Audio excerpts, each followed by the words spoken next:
Everyone, our community is changing by the day and basically by the hour, and Channel 9 is dedicated to keeping you informed and prepared. Thanks for joining us, everyone. I'm Damani Lewis. And I'm Susanna Black. We have had a lot of new information coming in over the past few hours, even the past few minutes. So now we're going to get you caught up.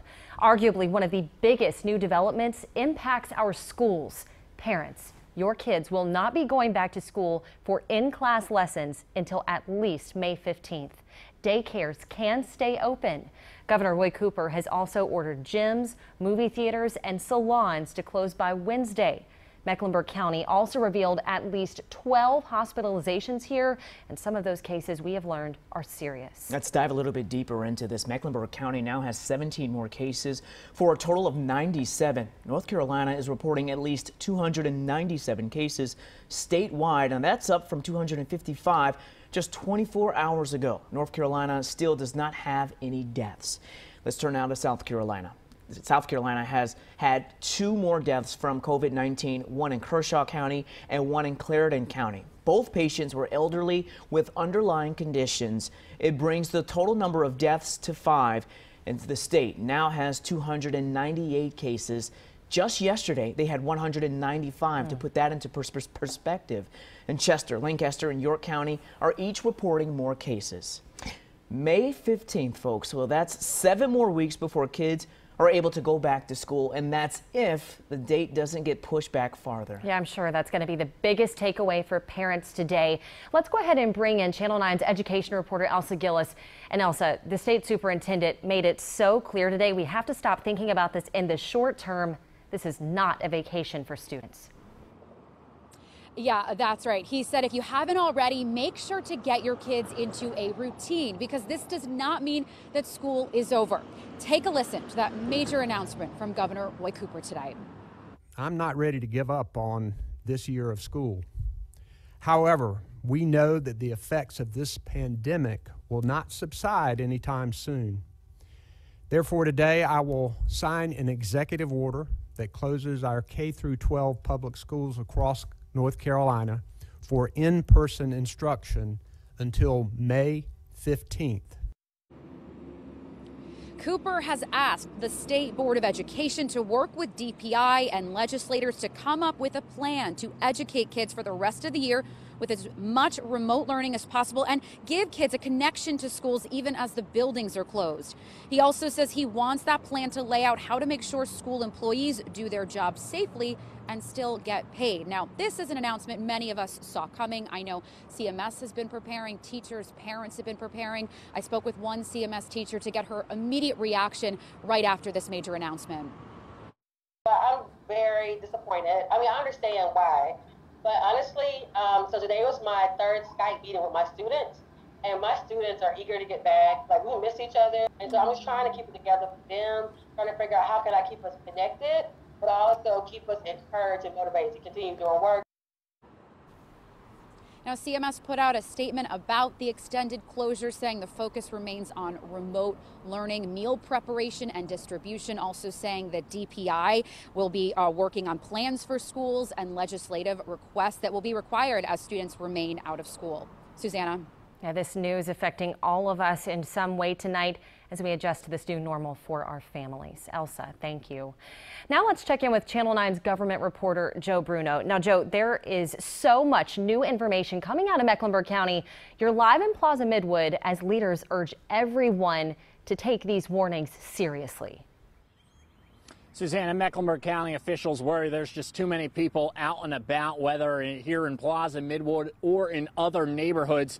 As new restrictions take effect, we now know more cases, more information about the cases in our area. We now know there are at least 97 cases of COVID-19 in Mecklenburg County. The county says 1 in 8 has required hospitalization, and community spread accounts for at least 1/3 of the cases.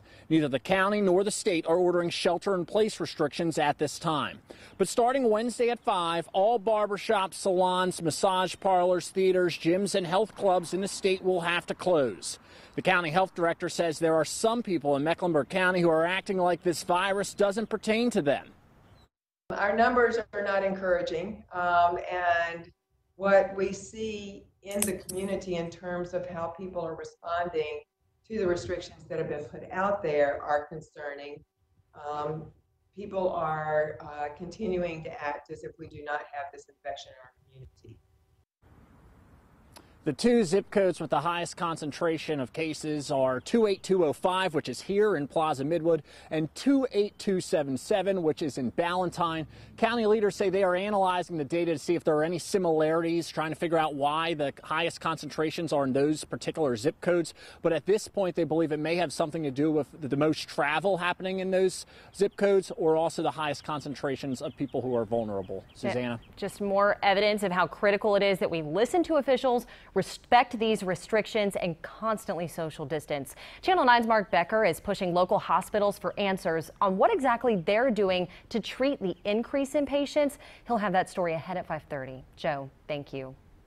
In the last hour, South Carolina Governor McMaster said police in the state are now authorized to break up crowds of more than 3 people if they believe it poses a threat to public health. He said that's just to make sure people are safe and won't apply to, quote, lawful business. He also said all options are on the table to combat the virus, including a shelter-in-place order. All right, let's turn our attention now to some huge breaking news. A lot of talk today about the Olympics. The USA Today reporting with the Summer Games could be postponed likely until next year. A veteran International Olympic Committee member told the paper details will be worked out in the next 4 weeks. The Olympics are supposed to start July 24th. The IOC president has ruled out canceling the games. The Federal Reserve announced bold new moves today to protect the economy. The Reserve says it will buy as much government debt as it believes is necessary. Also, it'll begin lending to small and large businesses as well as local governments. The Fed plans to set up 3 new lending facilities to provide up to $300 billion. Well, back closer to home, Gaston County is now planning to spend millions to help families get the things that they need. And we're talking about essentials like daycare, housing, and food. Yeah, Channel 9's Ken Lemon is breaking down the projects now getting fast-tracked to ease the burden for the community. Ken. Yeah, food and an infusion of jobs and other things. This building here, this is a perfect example of what the county wants to do. It's supposed to be converted into a child advocacy center. It is a $2 million project that construction is not supposed to start until late this year. Well, a major part of that plan is to speed through projects like this to get the permits, the bids, and the other details on shovel-ready projects and to get people working on them in days. So many people right now who have no jobs, who've lost their jobs because of coronavirus, will have something to do. It's part of a $50 million package of money already earmarked. Much of it yet has not been spent. They will improve parking lots, make facility upgrades immediately. They'll also give $1 million to groups who help people with no other resources pay for prescription drugs, buy food, cover child care, and even make car repairs. When the federal government in Raleigh figures out whatever it's going to do, let us know. But until then, we're going to meet the needs of our community. Roofers, electricians, all of the needs that we have to build this from the ground up to get to work. Yeah, and some of those services could be available to people within the week, and work on buildings like this, it could start after 10 days. The county calls this a care plan. That's short for capital and relief expansion plan. More details about that plan are expected to come out when county commissioners meet and vote on this tomorrow night. Live in Gastonia, I'm Ken Lemon, Channel 9 Eyewitness News. Well, Catawba County reported 3 new cases for a total of 4 in the county. Yeah, we now know first responders there are also in quarantine after someone they took to the hospital tested positive. Reporter Dave Faraday learned the hospital is taking new steps to protect the community. Dave. Yeah, that's right. We got an email from Catawba County today saying that Catawba County 911 was never alerted that this patient had undergone a COVID-19 test before they sent out those first responders. Outside of the Catawba Valley Medical Center, workers put up a tent from the North Carolina Medical Assistance Team as a precaution in case there was a surge of COVID-19 cases. Feet away, people are being screened before entering the ER after a patient from an assisted living center tested positive for the virus on Friday. The president of the hospital says the patient arrived for an issue unrelated to COVID-19 and they were unaware a test had been performed by the patient's healthcare provider. Now, 3 firefighters, along with EMS workers who responded to the call, are being quarantined. I got a mask and I got gloves. Michael Gray is taking precautions before heading into the hospital today. He showed us his mask, gloves, and hand sanitizer he uses prior to going inside to keep from getting the virus. Anybody could get it, you know what I'm saying? It doesn't discriminate on anyone. So if I do what I can do not to get it, you know, I feel better about it. Catawba Valley Medical Center has also set up an area in the hospital for patients who arrive with respiratory illnesses. The president of the hospital told employees in an email, "Your role in remaining calm and professional during these challenging times remains essential. I have the utmost confidence in our organization to be the beacon of hope for our community now and going forward." And we don't know tonight whether or not any of the healthcare workers here at Catawba Valley Medical Center have been quarantined. Susanna, I was told earlier today that right now here at the hospital, they're only allowing 1 visitor per patient. Back to you.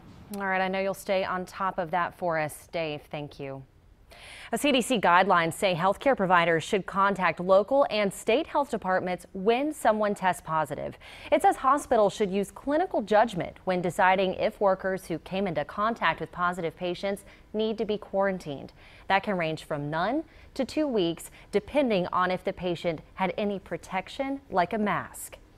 Well, healthcare workers are urging you to schedule a virtual visit before you get tested.